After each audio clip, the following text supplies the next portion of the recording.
রহমানির রহিম। আজকে সকালে আমরা আসছিলাম পাবনা সদর মালিগাছা ইউনিয়ন ৭ নং ওয়ার্ড বাঙ্গাবাড়িয়া মাদ্রাসা।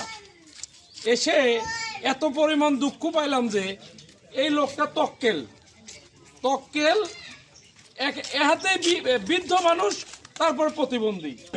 এই বয়স্ক মানুষের একটা ভাতা কার্ড হওয়ার দরকার ছিল কিনা বলেন, অথচ এই ইউনিয়নের চেয়ারম্যান এর ভাতা কার্ডটা দেখেনি, এক চোখে পড়ে না।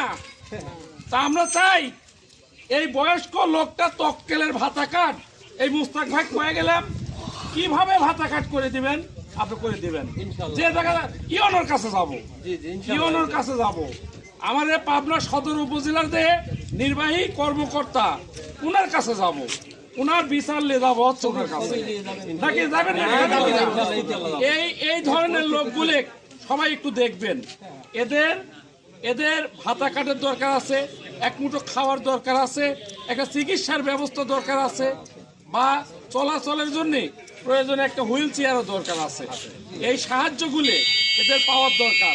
তা আমি খুব দুঃখ প্রকাশ করছি ইউনিয়নের চেয়ারম্যানের পর এই লোকগুলো সহি পড়েনি, আর অথচ জাতীয় জায়গায় হাত দেয়নি। ধন্যবাদ সবাইকে। আসসালামু আলাইকুম ওয়া রাহমাতুল্লাহ।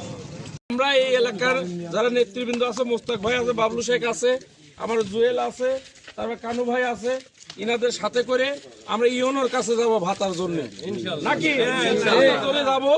এই ভাতা ইনাকে যেভাবে পাশ করে